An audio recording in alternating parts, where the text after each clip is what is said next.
காட்டு ராசா காட்டு ராசா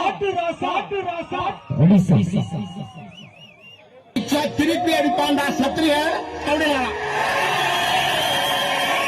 அடிச்சா திருப்பி அடிக்கணும் தான்டா சத்திரிய அடிய வாங்கிட்டு இருக்க மாட்டான் சத்திரிய பயனான அதுதான் உங்க வீர வன்னிய சத்தியம். இன்னைக்கு இந்தியா முழுக்க சத்திய வம்சம் இருக்குது.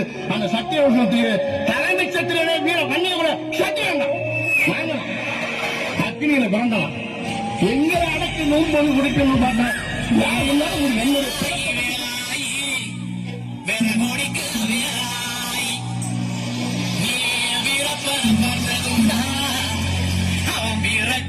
கேட்டதுண்டா